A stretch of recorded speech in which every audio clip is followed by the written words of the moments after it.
Earnmarks, your perfect learning partner. കൂട്ടുകുടുംബത്തിന്റെ മാറ്റങ്ങൾക്കുള്ള കാരണം എന്തെല്ലാമാണെന്നാണ് നമ്മൾ നോക്കാൻ പോകുന്നത്. എത്രണ്ണം ഉണ്ട്? 5 കാരണങ്ങളാണ് നമ്മളിവിടെ സ്റ്റേറ്റ് ചെയ്തിട്ടുള്ളത്. കൂട്ടുകുടുംബത്തിന്റെ കാരണങ്ങൾ എന്തെല്ലാം? അപ്പോൾ വ്യവസായവൽക്കരണം കൂട്ടുകുടുംബ വ്യവസ്ഥയെ സാരമായി ബാധിച്ചിട്ടുണ്ട് അല്ലെ. ജോലി തേടി വിദൂര സ്ഥലങ്ങളിലേക്ക് കുടിയേറുന്നതിന് വ്യവസായവൽക്കരണം കാരണമായിട്ടുണ്ട്. ഇത് കൂട്ടുകുടുംബ ഘടന, ബന്ധുത്വം തുടങ്ങിയവയെ ബാധിച്ചു. അതായത് ജോലി തേടിയിട്ട് ദൂരദേശങ്ങളിലേക്ക് ഇൻഡസ്ട്രിയലൈസേഷൻ കൊണ്ട് ആൾക്കാർക്ക് പോകേണ്ടി വന്നിട്ടുണ്ട്. അപ്പൊ എന്ത് സംഭവിച്ചു?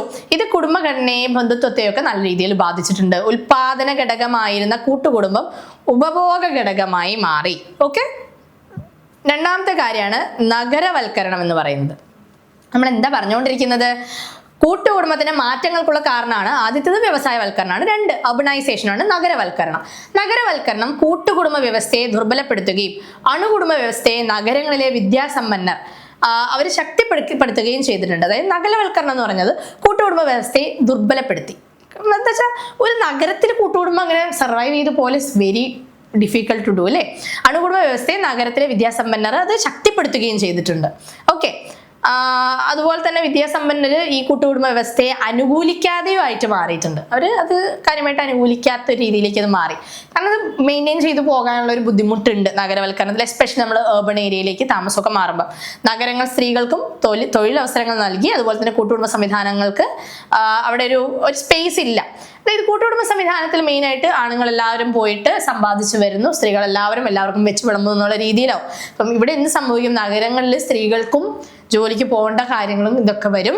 അപ്പോൾ കൂട്ടുകുടുംബ സംവിധാനത്തെ ഒരു പരിധി വരെ ഇത് കുറയ്ക്കും എന്നുള്ളതാണ്.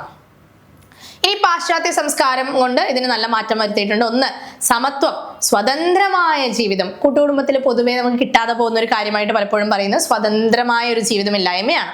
ജനാധിപത്യം, സ്ത്രീ സ്വാതന്ത്ര്യം, വ്യക്തിത്വം, യുക്തിചിന്ത, ആധുനിക ശാസ്ത്രം എന്നിവ സംബന്ധിച്ച പാശ്ചാത്യ മൂല്യങ്ങൾ ഹിന്ദു കുടുംബ സംവിധാനത്തെ വല്ലാതെ സ്വാധീനിച്ചിട്ടുണ്ട്. അല്ലെങ്കിൽ കൂട്ടുകുടുംബ സംവിധാനത്തെ, അങ്ങനെ പറഞ്ഞാൽ മതി കേട്ടോ, കൂട്ടുകുടുംബ സംവിധാനത്തെ കാര്യമായിട്ട് ബാധിച്ചിട്ടുണ്ട് എന്നുള്ളതാണ്. ഇനി നവീന വിദ്യാഭ്യാസമാണ് 4ാമത്തെ ഫാക്ടർ എന്ന് പറയുന്നത്. ബ്രിട്ടീഷ് ഭരണം നടപ്പാക്കിയ പുതിയ വിദ്യാഭ്യാസ രീതി ഇന്ത്യൻ കുടുംബങ്ങളെ പലതരത്തിൽ സ്വാധീനിച്ചിട്ടുണ്ട്. അതായത് ബ്രിട്ടീഷ് കാലത്തിന് മുന്നേ, ബ്രിട്ടീഷ് ഇത് വരുന്നതിന് മുമ്പ്, നമ്മളെ അധിനിവേശം സംഭവിക്കുന്നതിന് മുമ്പേ ഇന്ത്യ കുറച്ചും കൂടെ കൂട്ടുകുടുംബം എന്നുള്ള രീതിയിൽ, പക്ഷെ എന്നാൽ ഒരു സമൂഹത്തിന് ഒരു ഘടനയോ കാര്യങ്ങളൊന്നും ഇല്ലാതെ കുഴപ്പമില്ലാതെ പൊക്കോണ്ടിരുന്നതാണ്. ബ്രിട്ടീഷുകാർ വന്നതിൽ ഒരുപാട് നല്ല ഗുണങ്ങളും നമുക്ക് സംഭവിച്ചിട്ടുണ്ട് അല്ലെ. അത് നമുക്ക് ചരിത്രം പഠിക്കുമ്പോൾ വൃത്തിയായിട്ട് മനസ്സിലാവുന്ന ഒരു കാര്യമാണ്. ബ്രിട്ടീഷ് ഭരണം നടപ്പാക്കിയ പുതിയ വിദ്യാഭ്യാസ രീതി ഇന്ത്യൻ കുടുംബങ്ങളെ പലതരത്തിൽ സ്വാധീനിച്ചിട്ടുണ്ട്. അത് ജനങ്ങളുടെ വീക്ഷണങ്ങളിലും വിശ്വാസങ്ങളിലും മൂല്യബോധത്തിലും മാറ്റം വരുത്തിയിട്ടുണ്ട്. ബ്രിട്ടീഷ് ഭരണം നടപ്പാക്കിയ പുതിയ വിദ്യാഭ്യാസ രീതി ജനങ്ങളുടെ വീക്ഷണത്തിലും വിശ്വാസങ്ങളിലും മൂല്യബോധത്തിലും മാറ്റം വരുത്തിയിട്ടുണ്ട്. ഇനി 5ാമത്തെ എന്താണ്? വിവാഹ രീതിയിലെ മാറ്റം എന്താണ്? ജീവിത പങ്കാളിയെ ഇഷ്ടാനുസരണം തിരഞ്ഞെടുക്കാനുള്ള സാഹചര്യം സംജാതമായിട്ടുണ്ട് അല്ലേ. ഇപ്പോൾ പണ്ട് അങ്ങനെയാണോ? അല്ല. പാരന്റ്സ് പറയുന്ന ആൾക്കാരെ മാത്രം, അല്ലെങ്കിൽ അത് ഭയങ്കര സ്ട്രിക്റ്റ് ആയിട്ട് പൊക്കോണ്ടിരുന്ന ഒരു കാര്യമാണ്. ഇപ്പം നമുക്ക് നമ്മുടെ പാർട്ട്ണറിനെ ഇഷ്ടമനുസരിച്ച് ചൂസ് ചെയ്യാനുള്ള ഒരു ഓപ്ഷൻ നമുക്കിപ്പോൾ നിലവിൽ ഉണ്ട്.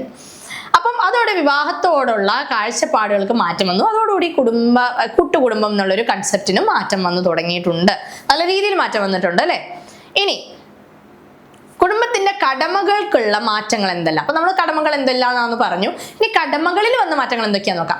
നഗരവൽക്കരണത്തിന്റെയും വ്യവസായവൽക്കരണത്തിന്റെയും ഫലമായി കുടുംബത്തിന്റെ വലിപ്പത്തിൽ മാറ്റം സംഭവിച്ചിട്ടുണ്ട് അല്ലെ. വലിയ കുടുംബങ്ങൾക്ക് കുടുംബത്തിന്റെ സാമ്പത്തിക ഭദ്രത ഉറപ്പുവരുന്നതിൽ ബുദ്ധിമുട്ടുള്ളതിനാൽ ഇന്ന് കൂടുതലും അണുകുടുംബമാണുള്ളത്. ഒരു വലിയ കുടുംബത്തെ സാമ്പത്തികമായിട്ട് മുന്നോട്ട് കൊണ്ടുപോകാന്ന് പറയുന്നത് quite difficult thing to do. അപ്പൊ എന്താണ് സംഭവിക്കുന്നത്?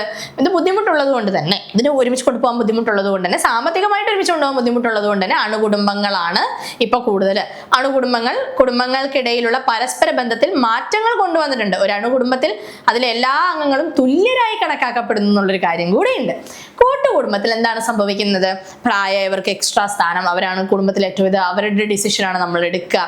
അതുപോലെ തന്നെ പുരുഷന്മാർക്ക് കുറച്ച് പാട്രിയാർക്കി കൂടുതൽ കാണുന്നത് കൂട്ടുകുടുംബങ്ങളിലാണ്. അതേസമയം ഒരു അണുകുടുംബത്തിൽ കുറച്ചും കൂടെ അതിൽ എല്ലാ അംഗങ്ങളും തുല്യരായി കണക്കാക്കപ്പെടുന്നുണ്ട്. അതായത് സ്ത്രീ കുക്ക് ചെയ്ത് വീട്ടിലെ കാര്യങ്ങൾ അലക്കാനും തയ്ക്കാനും ഉള്ളവർ മാത്രമല്ലെന്നും പുരുഷന്മാർ സമ്പാദിച്ചു കൊണ്ടുവരാൻ മാത്രമുള്ളവരല്ലെന്നും അവർ മാത്രമാണ് സമ്പാദിക്കേണ്ടതെന്നുള്ള ഒരു കൺസെപ്റ്റ് ഒക്കെ മാറി എല്ലാവർക്കും ഒരു തുല്യത എന്നുള്ള രീതിയിലേക്ക് കാര്യങ്ങൾ മാറിയിട്ടുണ്ട്.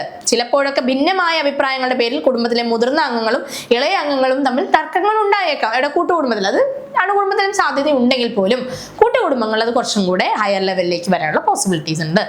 ഓക്കെ, ഇനി പുതിയ കുടുംബങ്ങളിൽ കൂട്ടുകുടുംബങ്ങളിലേതുപോലെ മാതാപിതാക്കൾക്ക് കുട്ടികളുടെ കാര്യത്തിൽ ശ്രദ്ധിക്കാൻ സാധിക്കുന്നില്ല. ജോലിയാണ് പ്രധാന കാരണം.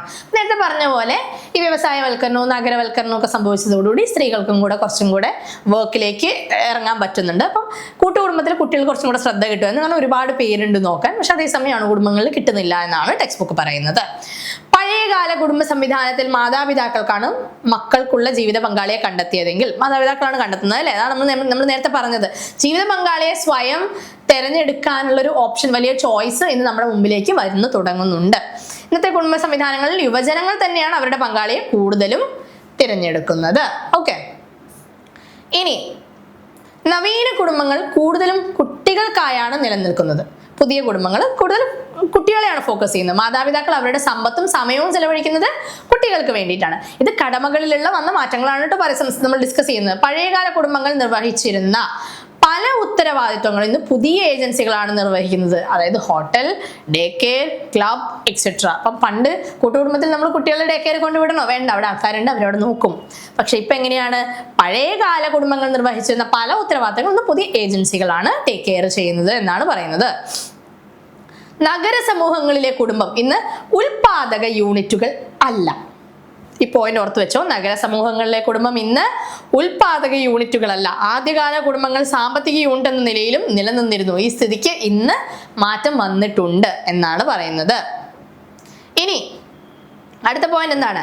നവീന കാലഘട്ടത്തിൽ കുടുംബങ്ങൾ പഴയ കാലഘട്ടത്തിലേതുപോലെ സ്ഥിരതയുള്ളതുമല്ല.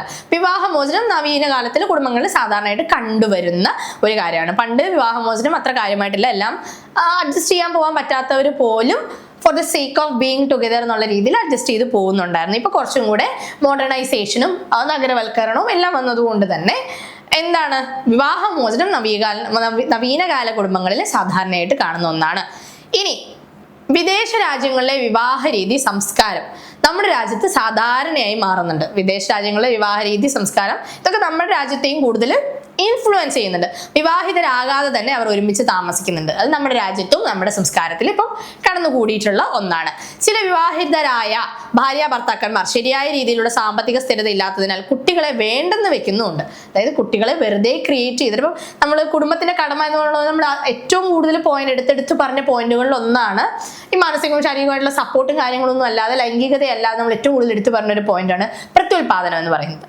ഇവിടെ മാറി വരുന്ന ഈ ഒരു സാഹചര്യത്തിൽ പ്രത്യുൽപാദനം എന്ന് പറയുന്നത് ഒരു മേജർ കടമയായിട്ടുള്ള ധർമ്മമായിട്ട് മാറുന്നില്ല. കാരണം എന്താണ്?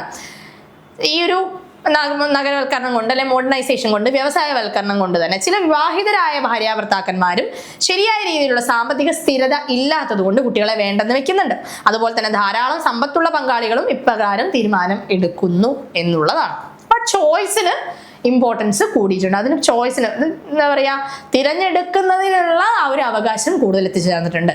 Earn Marks, your perfect learning partner.